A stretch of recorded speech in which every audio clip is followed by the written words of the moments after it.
मानो चिड़िया अपनी बेटी मीना चिड़िया के साथ घने जंगल में जा रही थी कि तेज बारिश शुरू हो जाती है। मम्मा, बारिश तो बहुत तेज है, अब हम क्या करेंगे? मीना बेटी, यहाँ तो हमारा कोई भी जानने वाला नहीं है। अब तो किसी पेड़ के नीचे बैठकर ही बारिश रुकने का इंतजार करना होगा। वो दोनों माँ बेटी एक बड़े से पेड़ के नीचे बैठ जाती हैं। सुनहरी चील अपनी बड़ी बहन के पड़ोस में ही रहती थी। जैसे ही बारिश शुरू होती है तो वो अपनी बड़ी बहन के पास जाती है। बड़ी, चलो चलो जंगल में चलते हैं। ऐसे मौसम में कोई ना कोई पक्षी तो हमें मिल ही जाएगा। छोटी, मेरा बारिश में भीगने का कोई भी इरादा नहीं है। तुम जाओ और अपनी किस्मत आजमा लो। बड़ी, मैं तो जा रही हूँ जंगल। देखना, मैं अपने साथ कोई ना कोई शिकार तो जरूर लेकर आऊंगी। ऐसा कहते हुए भूखी चील वहाँ से चली जाती है। उड़ते उड़ते वो चील घने जंगल में पहुँच जाती है। सुनहरी चील दूर से ही चिड़िया को देख लेती है। मीना बेटी, सामने एक चील आ रही है, आप मेरे पीछे छुप जाएं। तभी चील भी वहाँ आ जाती है। अगर किसी तरह से ये माँ बेटी मेरे जाल में फंस जाए तो आज मजा ही आ जाए।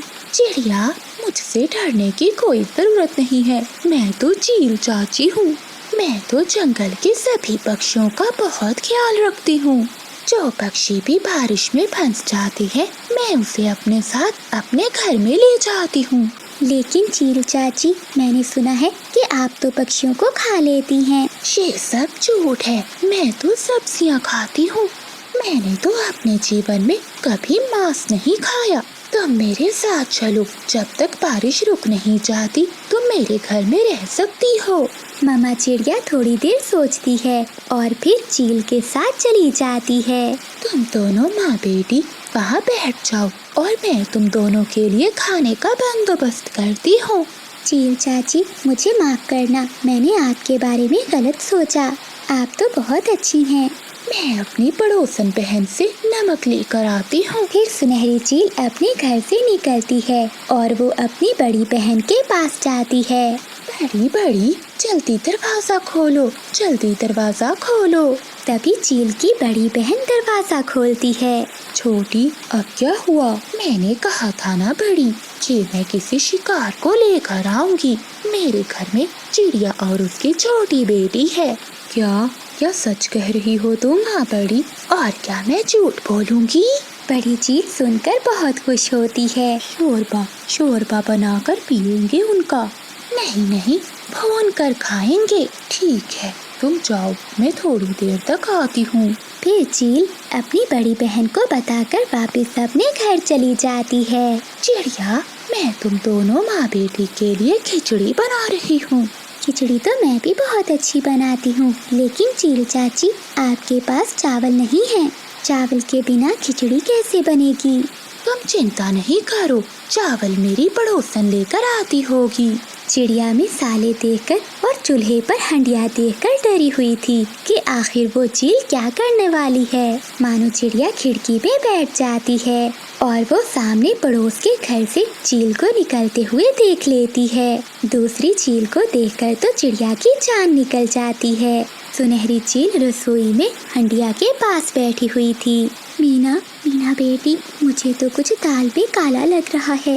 ये चील और इसकी पड़ोसन चील मिलकर जरूर हमारे साथ कोई गलत करने वाली हैं। दरवाजा खुला था। चिड़िया अपनी बेटी मीना को लेकर जल्दी से वहाँ से निकल जाती है। चील उन दोनों को जाते हुए देख लेती है, लेकिन मानो चिड़िया अपनी बेटी को लेकर उस घर से चली जाती है। रुको चिड़िया, सामने से उसकी बड़ी बहन भी आ जाती है। अरे, वो चिड़िया कहीं भाग गई है, उसे ढूंढो। वो भला ऐसी बारिश में कहाँ जा सकती है? यहीं कहीं छुपी होगी। छोटी, हाथ आया शिकार तुमने निकाल दिया। चिड़िया अपनी बेटी मीना के साथ पास ही झाड़ियों में छुपी हुई थी। फिर वो दोनों चील बहनें चिड़िया की खोज करती हैं। वो इधर उधर देखती हैं, पर चिड़िया उन्हें कहीं भी नहीं मिलती। वो थक हार कर वापस चली जाती हैं। मीना बेटी, चलो, वो चीलें चली गई हैं, अब हम यहाँ से निकल जाते हैं। फिर चिड़िया अपनी बेटी को लेकर वहाँ से चली जाती है। थोड़ी दूर उन्हें एक घर दिखाई देता है। चिड़िया उस घर के दरवाजे पर दस्तक देती है।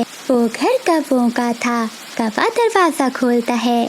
चिड़िया, तुम इतनी तेज बारिश में यहाँ जल्दी अंदर आ जाओ। फिर बादल कौवा चिड़िया को अपने घर में ले जाता है। कौवे भैया और कौवी बहन, आप दोनों का बहुत बहुत धन्यवाद। वो पीछे 2 चीलें हमें खाना चाहती थी। हम दोनों माँ बेटी बहुत मुश्किल से अपनी जान बचा कर आई हैं। चिड़िया, वो चीलें तो बहुत बुरी है। वो तो मुश्किल में फंसे हुए पक्षियों को अपने साथ लेकर जाती हैं और फिर उन्हें मारकर खा जाती हैं। मम्मा, हम तो बच गई, वरना वो अब तक चील बहनें हमें खा चुकी होती। तेज बारिश में वो बूढ़ी कौवी अपना सामान लिए सागर वाले जंगल से गुजर रही थी। बारिश तो बहुत तेज है। अगर ऐसी बारिश में मैं भीगती रही तो बूढ़ी जान कब तक जिंदा रह सकती हूँ। अब तो मुझे कोई ना कोई आसरा तो ढूंढना ही होगा। वो बूढ़ी कौवी अपना सामान लिए फिर से उड़ती है। बिजली, आज तो रसोई से बहुत अच्छी खुशबू आ रही है। क्या बना रही हो तुम? तभी बिजली कौवी रसोई से खिचड़ी लेकर बाहर आती है।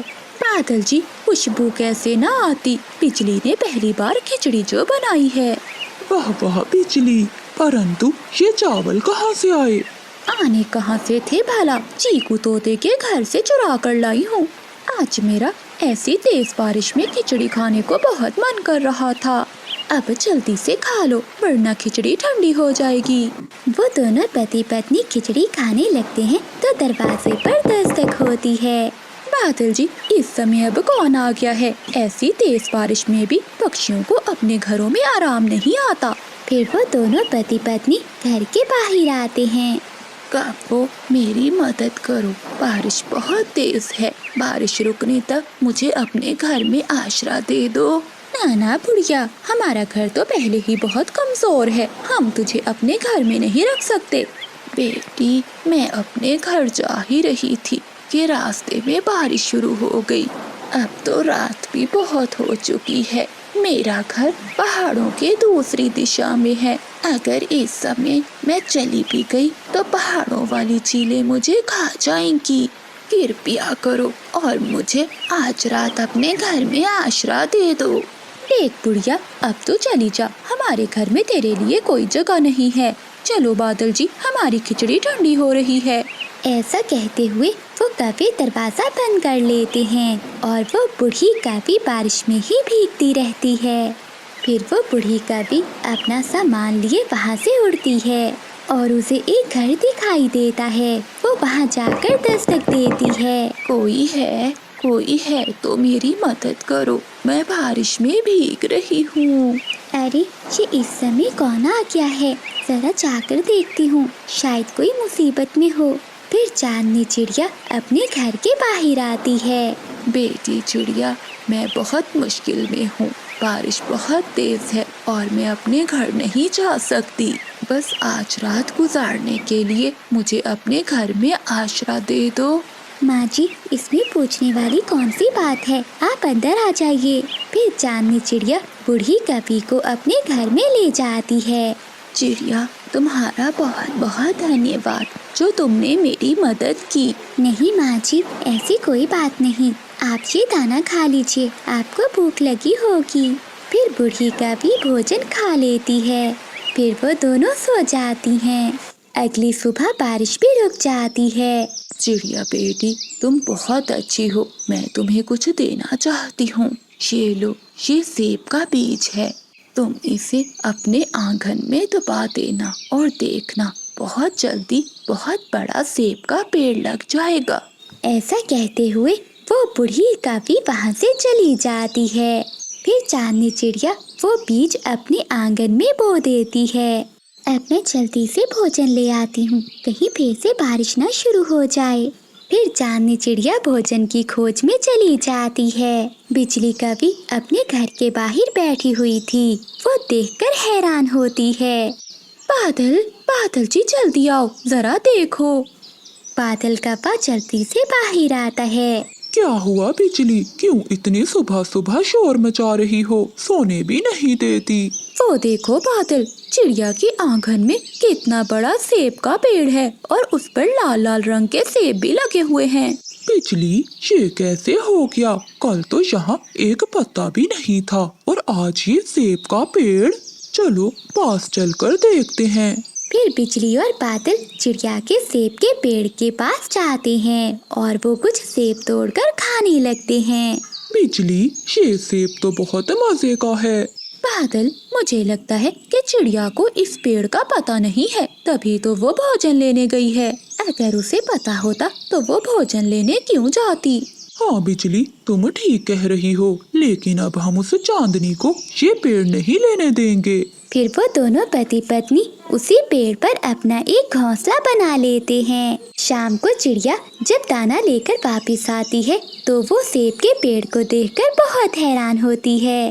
अरे, ये तो मैंने सुबह ही सेब का बीज लगाया था, इतनी जल्दी ये पेड़ भी उग गया। ये जरूर जादुई सेब का पेड़ होगा। चिड़िया पेड़ के नीचे बैठी हुई थी, तभी वो कौवे भी वहाँ आ जाते हैं। अरे ओ छोटी चिड़िया, यहाँ क्या कर रही हो? चलो जाओ यहाँ से। क्या मतलब बिजली? ये पेड़ मेरा है और मैंने ही सुबह इसका बीज बोया था। चांदनी, इस पेड़ पर हमने अपना घोंसला बनाया है और आज से ये पेड़ हमारा है। चली जाओ यहाँ से, वरना मार मार कर पंख तोड़ दूंगा मैं तुम्हारे। चांदनी चिड़िया तो पहले ही बहुत भोली भाली थी। वो कौवों से डर जाती है और वहाँ से चली जाती है।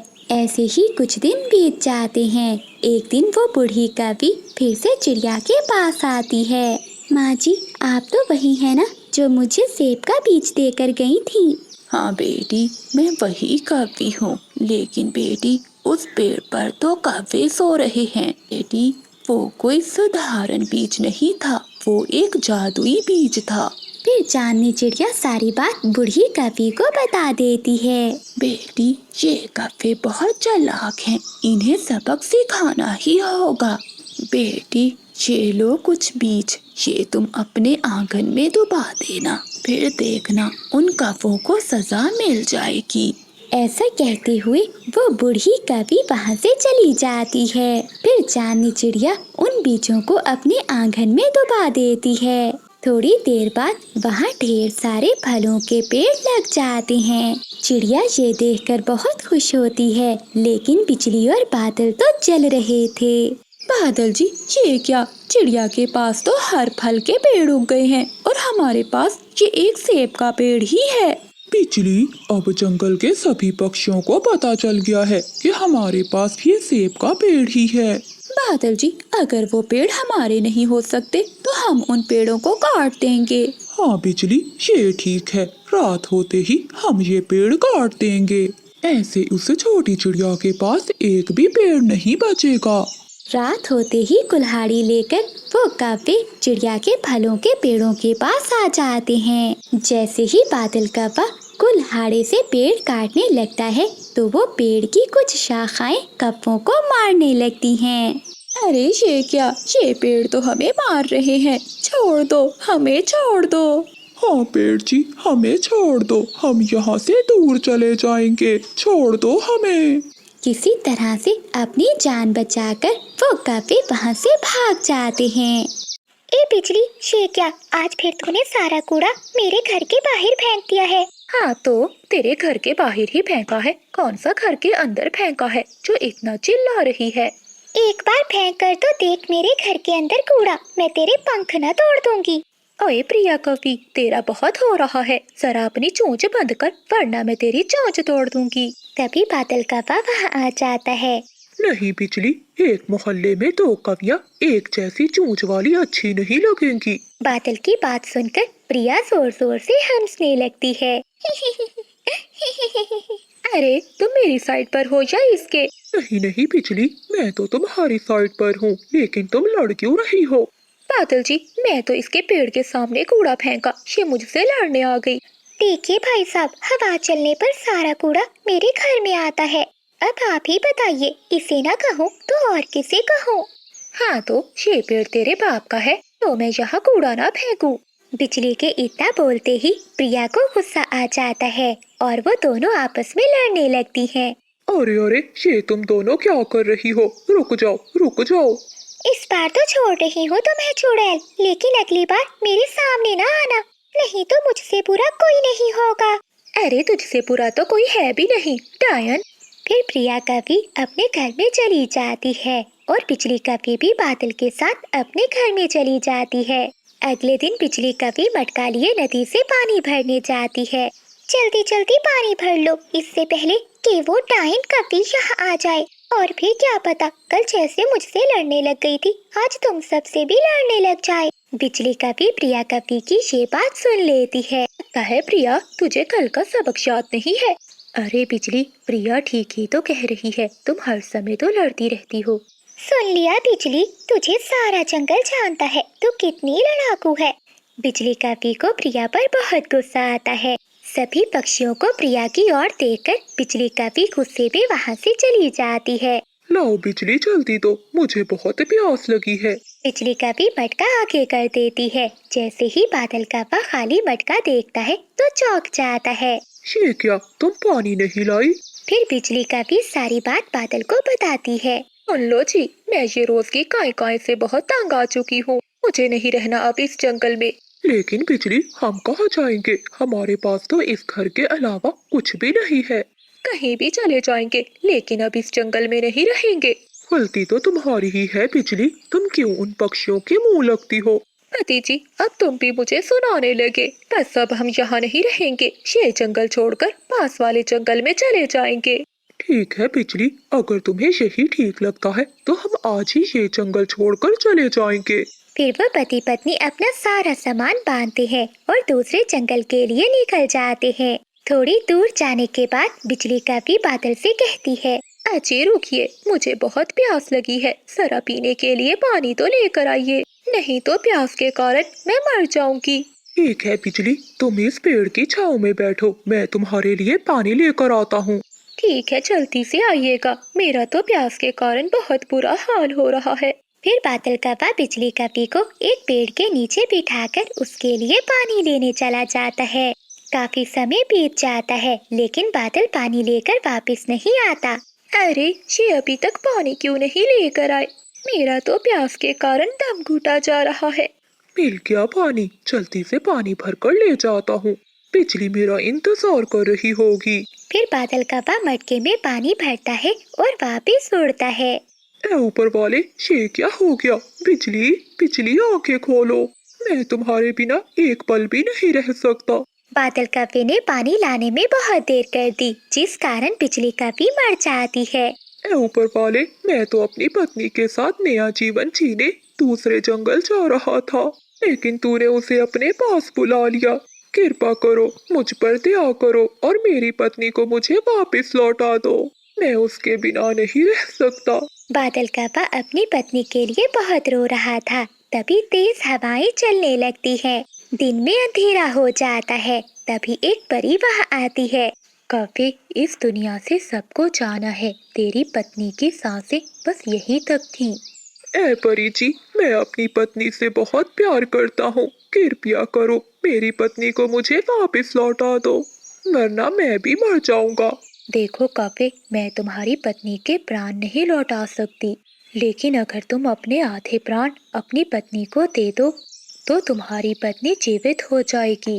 ठीक है परी, मैं अपने आधे प्राण अपनी पत्नी को देता हूँ। इतना कहते ही बिजली कवि की आंखें खुल जाती है और परी भी गायब हो जाती है।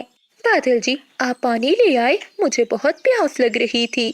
हाँ बिजली, मैं तुम्हारे लिए पानी ले आया, जल्दी से पानी पी लो। बिजली कवि पानी पीती है। वो फिर से अपना सामान उठाकर दूसरे जंगल की ओर बढ़ जाते हैं। काफी दूर उड़ने के बाद उन्हें एक कुआं दिखाई देता है। वो दोनों वहाँ रुकते हैं। बिजली, आधा रास्ता तय हो गया है, तुम यही कुएं के पास बैठो, मैं तुम्हारे लिए कुछ खाने को लेकर आता हूँ। ठीक है पति जी, मैं यही कुएं के पास आपका इंतजार करती हूँ, लेकिन हाँ, जल्दी आइएगा। फिर बिजली कवि कुएं के पास बैठ जाती है और बादल कव्वा बिजली कवि के लिए खाने के लिए कुछ लेने चला जाता है। तभी वहाँ से एक कौवा गुजरता है। बिजली कवि को देखकर वो वहाँ आता है। आप कौन हैं और यहाँ बैठकर क्या कर रही हैं? क्या किसी का इंतजार कर रही हैं? हाँ, मैं अपने पति का इंतजार कर रही हूँ। वो मेरे लिए भोजन लेने गए हैं। देखिए कवि जी, अगर आपको कोई एतराज ना हो तो आप मेरे साथ मेरे घर चल सकती हैं। मैं आपको पेट भरकर भोजन खिलाऊंगा और रानी बना कर रखूंगा। बिजली कवि प्रेम कवि की मीठी मीठी बातों में आ जाती है और उससे प्यार कर बैठती है। लेकिन अगर मेरे पति ने मुझे तुम्हारे साथ देख लिया तो आफत हो जाएगी। तुम चिंता नहीं करो, जब तुम्हारा पति यहाँ आएगा तो हम मिलकर उसे कुएं में धक्का दे देंगे और फिर मिलकर हंसी खुशी का जीवन बिताएंगे। वो दोनों बातें कर ही रहे थे कि तभी बादल कौवा भी आ जाता है। ये देखो बिजली, मैं तुम्हारे लिए मीठा फल ले आया, लेकिन ये कौवा कौन है? पति जी, ये कौवा तो यहाँ से उड़ रहा था, मुझे बैठा देखकर यहाँ आ गया। आप छोड़िए ना, लाइए मुझे मीठा फल दीजिए। ये लो बिजली, ये फल खा लो, फिर हमें आगे भी जाना है। तभी बिजली कवि नाटक करते हुए बोलती है। पति जी, कब से कुएं से आवाजें आ रही हैं। लेकिन मुझे तो कोई भी आवाज नहीं आ रही है। तुम्हारा वहम होगा बिजली। नहीं नहीं बादल जी, ये मेरा वहम नहीं हो सकता। आप कुएं में झांक कर तो देखिए, मुझे तो लगता है कि कुएं के अंदर कोई है। ठीक है बिजली, अगर तुम कहती हो तो मैं देखता हूँ। फिर बादल कौवा कुएं में देखने जाता है। मौका देखते हुए बिजली कवि और प्रेम कौवा मिलकर बादल कवि को उस कुएं में धक्का दे देते हैं। कोई बचाओ, कोई मुझे इस कुएं से बचाओ। बिजली, अब बादल को कोई भी कुएं से नहीं निकाल सकता। ये कुआं बहुत गहरा है, अब तक बादल को सांप ने खा लिया होगा। कुछ देर बाद बादल कौवे की आवाजें कुएं से आना बंद हो जाती हैं और उन दोनों को ऐसा लगता है कि बादल कौवा मर चुका है। लगता है ये मर चुका है, अब हम दोनों को कोई भी जुदा नहीं कर सकता। बिजली कवि और प्रेम कौवा वहाँ से चले जाते हैं। वो दोनों जा ही रहे थे कि तभी जंगल की मुखिया चिड़िया वहाँ आ जाती है। प्रेम कवि, ये तुम्हारे साथ कवि कौन है? क्या तुमने शादी कर ली है? हाँ मानो चिड़िया, मैंने शादी कर ली है और ये मेरी पत्नी है। ये तो तुमने बहुत अच्छा किया, तुम्हें बहुत बहुत बधाई हो। अब मैं चलती हूँ, मुझे बहुत काम है। ऐसा कहते हुए जंगल की मुखिया चिड़िया वहाँ से चली जाती है। फिर प्रेम कौवा बिजली को लेकर अपने घर आ जाता है। बिजली, अब तुम्हें यहाँ कोई भी तंग नहीं करेगा, तुम यहाँ आराम से रह सकती हो। ठीक है जी, मुझे बहुत भूख लग रही है, आप मेरे लिए कुछ खाने का बंदोबस्त करें ना। ठीक है बिजली, तुम यहीं रुको, मैं अभी तुम्हारे लिए भोजन लेकर आता हूँ। फिर प्रेम कौवा बिजली के लिए भोजन लेने चला जाता है। उधर बादल कौवा कुएं में मदद की पुकार लगा रहा था। कोई मुझे बचाओ, कोई मुझे इस कुएं से बाहर निकालो, वरना मैं यहीं मर जाऊंगा। बादल कौवे की आवाज सुनकर कुछ पक्षी कुएं के पास आते हैं और बादल कौवे को कुएं से बाहर निकालते हैं। मुझे कुएं से बाहर निकालने के लिए आप सबका बहुत बहुत धन्यवाद। मैं आप सबका ये एहसान जिंदगी भर नहीं भूलूंगा। वो सब तो ठीक है कौवे भाई, लेकिन तुम इस कुएं में कैसे गिर गए? वो तो धन्यवाद है ऊपर वाले का कि तुम बच गए, वरना इस कुएं में बहुत सांप और बिच्छू रहते हैं। फिर बादल कौवा उन पक्षियों को सारी बात बताता है। अच्छा, तो ये बात है। क्या नाम बताया तुमने अपनी पत्नी का? मेरी पत्नी का नाम बिजली है तोते भाई, लेकिन वो बहुत धोखेबाज निकली। अगर वो मुझे मिल गई तो मैं उसे छोड़ूंगा नहीं। बस कौवे, तुम यही समझो कि तुम्हारी पत्नी तुम्हें मिल गई। लेकिन कैसे तोते भैया, क्या तुमने मेरी पत्नी को देखा है? हमारे जंगल में एक प्रेम नाम का कौवा रहता है और उसने अभी अभी शादी की है और उसकी पत्नी का नाम भी बिजली है। हो ना हो कौवे यार, वो तुम्हारी पत्नी ही होगी। बादल कौवा ये सुनकर अपनी पत्नी को ढूंढने दूसरे जंगल के अंदर चला जाता है। कबूतर भाई, क्या आपने प्रेम और बिजली नाम के कौवों को देखा है? उन्होंने अभी अभी शादी की है। नहीं कौवे यार, मैंने नहीं देखा। मैं इस गांव में नया नया आया हूँ, तुम किसी और से पूछ लो। फिर बादल कौवा कई पक्षियों से पूछता है, लेकिन उसे पता नहीं चलता। वो थक हार कर एक पेड़ के नीचे बैठ जाता है। तभी गांव की मुखिया मानो चिड़िया वहाँ आती है। क्या हुआ कौवे, तुम तो बहुत चिंतित दिखाई दे रहे हो। क्या बात है, मुझे बताओ, क्या पता मैं तुम्हारी मदद कर दूं। मेरा नाम बादल है और मैं अपनी पत्नी की खोज में इधर उधर उड़ रहा हूँ। क्या नाम है तुम्हारी पत्नी का और वो तुमसे कैसे अलग हो गई? मेरी पत्नी का नाम बिजली कपी है और वो प्रेम कपे की बातों में आकर मुझे कुएं में धक्का देकर यहाँ चली आई। वो तो धन्यवाद हो इस गांव के पक्षियों का जिन्होंने मुझे कुएं से बाहर निकाला। प्रेम और बिजली, ये नाम तो मैंने सुना है। हाँ, याद आया, सुबह ही प्रेम और बिजली ने शादी की है। कहीं उसकी पत्नी तुम्हारी पत्नी तो नहीं है? हाँ चिड़िया बहन, वही मेरी पत्नी है। क्या आप मुझे उनके पास लेकर जाएंगी? हाँ हाँ, क्यों नहीं, चलो मेरे साथ। फिर मानो चिड़िया बादल कव्वे को प्रेम के घर ले जाती है। प्रेम कव्वे, बाहर आओ। मानो चिड़िया की आवाज सुनकर प्रेम कव्वा घर से बाहर आता है। वो अपने सामने मानो चिड़िया और बादल कव्वे को देखकर डर जाता है। प्रेम, मुझे खबर मिली है कि जिस कव्वे से तुमने शादी की है वो इस बादल कव्वे की पत्नी है। नहीं नहीं, ऐसा नहीं है। लगता है इसे गलतफहमी हुई है। मुझे कोई गलतफहमी नहीं हुई है। ये प्रेम कव्वा झूठ बोल रहा है। इसने ही मुझे कुएं में धक्का दिया था। नहीं नहीं, ये झूठ बोल रहा है कव्वा। ठीक है, तो हम ये सारी बात बिजली से ही पूछ लेते हैं कि कौन सच्चा है। फिर मानो चिड़िया बिजली कव्वे को बाहर बुलाती है। बिजली कव्वे बाहर आती है। देखो कव्वे बहन, क्या तुम इस बादल कव्वे को जानती हो? ये तुम्हारा पति है क्या? नहीं नहीं चिड़िया बहन, मैं इसे नहीं जानती। झूठ मत बोलो बिजली, ऊपर वाला सब देख रहा है। तुम कौन हो? मैं तुम्हें नहीं जानती। मैंने तुम्हें अपने प्राणों में से आधे प्राण दिए हैं। ऊपर वाले से डरो। जब प्यास के कारण तुम मर गई थी तो मैंने तुझे अपने आधे प्राण देकर बचाया था। बादल कव्वे की ये बात सुनकर बिजली कव्वे डर जाती है। अगर ऐसा है तो जो कुछ मैंने आपसे लिया है वो सब मैं आपको देने का वचन करती हूँ। इतना कहते ही बिजली कव्वे नीचे गिर पड़ती है और वो मर जाती है।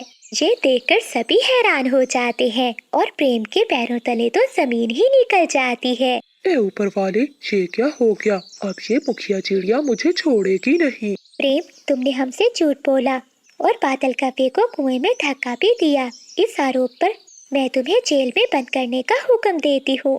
बिजली, अगर तुम ये सब ना करती तो तुम्हारे साथ आज ऐसा ना होता। इस कहानी से हमें ये सीख मिलती है कि अगर तुम बुरा करोगे तो तुम्हारे साथ भी बुरा होगा। बिजली कव्वे और बादल कव्वे का एक बहुत बड़ा खेत था। वो दोनों पति पत्नी अपने खेत का बहुत ख्याल रखते थे। वो पति पत्नी अपने खेत में तरह तरह की फसलें उगाते थे जिन्हें मंडी में बेचकर बहुत मुनाफा कमाते थे। लेकिन वो कव्वे बहुत कंजूस थे। कोई भी पक्षी कव्वों के खेत से सब्जी या दाना लेने आता तो वो कव्वे उसे बहुत मारते थे। देखा बिजली, हमारा खेत कितना हरा भरा है। ये सब मेरी मेहनत का नतीजा है। हाँ हाँ बादल जी, तुम अकेले नहीं, मैं भी तुम्हारे साथ काम करवाती हूँ। हाँ, और किसी भी पक्षी को हम अपने खेत से दाना नहीं खाने देंगे। हम उन छोटे पक्षियों को मुफ्त में क्यों दाना दें?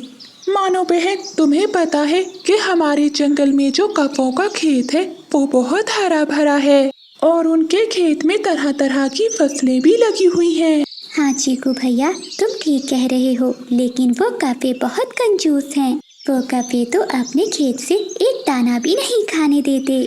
चीकू भैया, अगर वो खेत मेरा होता तो मैं किसी पक्षी को भी मना ना करती। परंतु चिड़िया बहन, वो कव्वे तुम्हारी तरह तो नहीं है ना। वो तो बहुत कंजूस है। कुछ दिन ऐसे ही गुजर जाते हैं। जंगल में गर्मी बढ़ जाती है जिस कारण जंगल में सूखे का मौसम आ गया था। अब तो जंगल में ना भोजन मिलता था और ना ही पानी। जंगल के अब सभी पक्षी भी बहुत परेशान हो गए थे क्योंकि उन सब पक्षियों को भोजन ना मिलने के कारण 2-2 दिन भूखा रहना पड़ता था। लेकिन उन कव्वों के खेत को गर्मी के कारण जरा भी फर्क नहीं पड़ा था, बल्कि उन कव्वों का खेत तो और भी हरा भरा हो गया था। बादल जी, जंगल में सूखा चल रहा है और जंगल के सभी पक्षी भूख के कारण मर रहे हैं।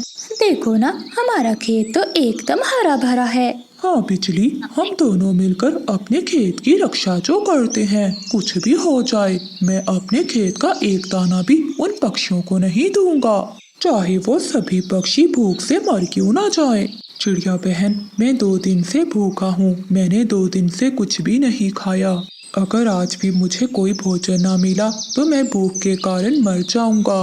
अब तुम ही कुछ करो, मुझे बहुत भूख लग रही है। हाँ चिड़िया बहन, मैं भी बहुत भूखी हूँ। अब तुम ही कुछ कर सकती हो, हम सबको बहुत भूख लग रही है। कबूतर भैया और बुलबुल बहन, मैंने भी 2 दिन से कुछ नहीं खाया और ना ही पानी पिया है। मुझे भी बहुत भूख लग रही है, लेकिन अब मुझे कुछ करना ही होगा, वरना सभी पक्षी भूख के कारण मर जाएंगे। लेकिन चिड़िया बहन, अब तुम क्या करोगी? हमारे जंगल में ना भोजन है और ना पानी।